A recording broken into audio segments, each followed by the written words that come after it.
Bismillahirrahmanirrahim. Assalamualaikum warahmatullahi wabarakatuh. Alhamdulillahirrabbilalamin. Allahumma sholli ala sayyidina Muhammad wa ala ali sayyidina Muhammad. Oke teman-teman, jadi di video kali ini saya mau membahas tentang Profesor Dr. Quraisy Shihab. Ini lagi banyak-banyaknya dibahas sama beberapa channel YouTube, terus sering FYP juga di TikTok dan Instagram. Video atau pernyataan beliau yang ini cukup menyesatkan masyarakat secara akidah Islam, karena beliau mengatakan bahwasanya agama itu nggak perlu diperdebatin. Nanti di hari akhir biar Allah yang menentukan kita yang benar atau orang musyrik yang benar. Tinggal nanti ya udahlah kita beramal sendiri. Nanti urusan agama biar Allah yang ngatur. Dalam artian nanti di sana itu akan Allah sendiri kok yang bakalan memilah apakah Islam ini benar ataukah orang musyrik ini benar. Pernyataan ini benar-benar membuat geram umat Muslim karena kita sendiri tahu lah bahwasanya agama Islam itu adalah agama paling benar.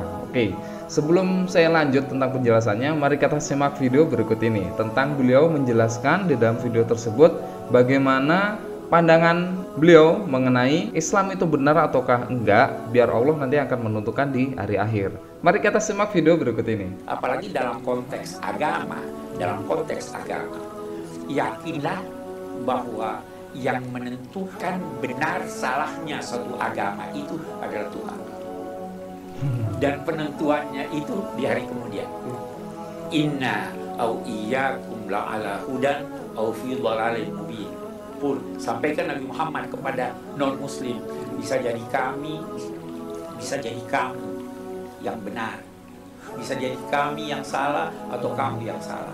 Tidak usah kita persoalkan di dunia ini siapa yang benar dan siapa yang salah. Yang putuskan Tuhan. Nah, itu dia tadi video beliau. Beliau mengisi di salah satu stasiun TV. Nah, terus beliau berceramah tentang hal tersebut, bahwasanya agama ini gak usah diperdebatin lah. Biar Allah yang sendiri yang memilah apakah kita nih sebagai umat muslim ini benar ataukah mereka sebagai orang musyrik itu yang benar, seperti itu. Beliau mengambil surat Saba ayat 24. Mari kita lihat ayatnya. Nah, ini dia surat Saba ayat 24 yang artinya, katakan Muhammad, siapakah yang memberi rezeki kepadamu dari langit dan di bumi? Katakan Allah. Dan sesungguhnya kami atau kamu orang-orang musyrik pasti berbeda dalam kebenaran atau dalam kesesatan yang nyata. Sebenarnya teman-teman ya, konteks dari ayat ini dan artinya itu sudah jelas. Jadi nggak perlu lagi dipelintir-pelintir supaya mencari kebenaran dan mencari pluralitas daripada ayat ini. Ditafsirkan secara pemikirannya sendiri tanpa menafsirkan ijma para ulama. Seperti ini teman-teman. Jadi sebenarnya konteksnya cukup simpel sekali kok. Siapa yang memberi rezeki dari langit dan bumi? Katakan Allah. Dan kami seorang muslim udah meyakini bahwasannya yang beli rezeki itu adalah Allah Subhanahu wa taala. Sedangkan orang-orang musyrik yang memberi rezeki itu adalah ya sesembahannya dia. Gitu loh. Konteksnya di dalam ayat ini itu seperti itu. Dan kita udah bener nih, kita sebagai seorang muslim udah bener menyembah Allah dan agama kita adalah agama paling benar. Dalilnya ada lagi di surat Ali Imran bahwasanya inna dina indallahil Islam, sesungguhnya agama yang paling diridhoi Allah di sisinya adalah agama Islam, bukan agama yang lain. Dari konteks sana aja udah sebenarnya udah mutlak nih bahwasanya Islam adalah agama yang paling diridhoi dan agama yang paling benar. Karena teman-teman ya, saya kasih tahu nih, satu-satunya agama di dunia ini yang memiliki akidah hanyalah agama Islam. Akidah itu apa? Akidah itu kita tidak bisa mencampur adukkan antara perilaku agama lain ataupun perilaku adat yang bertentangan dengan syariat Islam, terus kita campur adukkan, terus kita menjadikan hal tersebut sebuah syariat baru atau hukum baru di dalam Islam. Itu namanya akidah secara garis besar. Dan satu-satunya agama memiliki akidah hanyalah agama Islam. Agama lain nggak ada yang punya akidah kecuali Islam. Makanya agama lain banyak sekali berstatement bahwasanya semua agama itu sama kok, kitanya aja menyembah Tuhan yang berbeda-beda. Kita sendiri seorang muslim tidak berstatement seperti itu karena kita tahu Qul huwallahu ahad, katakan Allah itu hanya satu dan Maha Esa. Jadi nggak ada lagi yang disembah-sembah selain Allah Subhanahu wa taala. Dan ini teman-teman, ini bukannya kita ingin membenci beliau, enggak.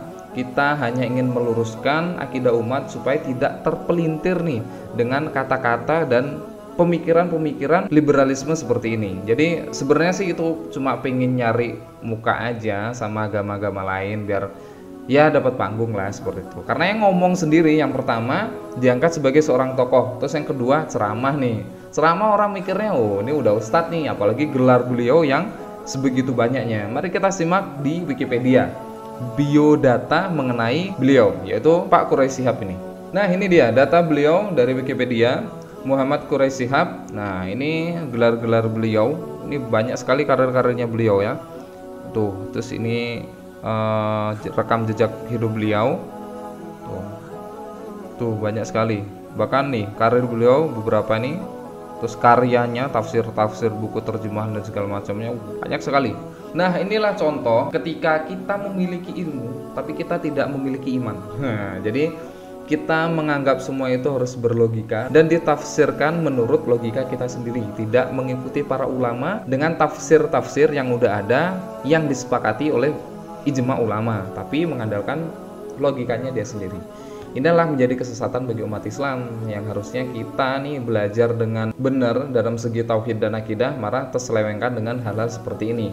Dan memang rekam jejaknya beliau ini emang salah satu orang yang berpikiran liberal. Jadi teman-teman untuk yang sekarang nih lebih selektif dalam memilih guru dan lebih selektif lagi dalam menerima ilmu tersebut. Entah itu disampaikan oleh siapapun, tetap kita harus mengkoreksi apakah ilmu ini benar, apalagi sampai nyangkut tentang agama di Al-Quran dan di hadis. Karena Al-Quran itu kita harus merujuk dengan pandangan ijma ulama. Jangan kita baca terus kita tafsirin sendiri. Nah, itu akan sesat, malahan kita nggak ngerti hal seperti itu. Kecuali kalau emang mutlak dalam ayat tersebut, kayak misalkan kul huwallahu ahad, katakan Allah itu satu dan maha esa. Itu ya kita semuanya udah tahu lah. Tapi kalau misalkan ada ayat-ayat yang menurut logika kita nih ini agak ruwet nih, nah kita langsung cari rujukan dari beberapa ulama atau ijma ulama. Jangan langsung menafsirkan sendiri secara nafsu dan logika kita. Nah, itu aja untuk video kali ini, dan semoga beliau diberikan hidayah, diberikan pengertian lagi tentang Al-Quran agar tidak menyesatkan umat lagi dalam segi akidah. Barakallahu fikum. Assalamualaikum warahmatullahi wabarakatuh.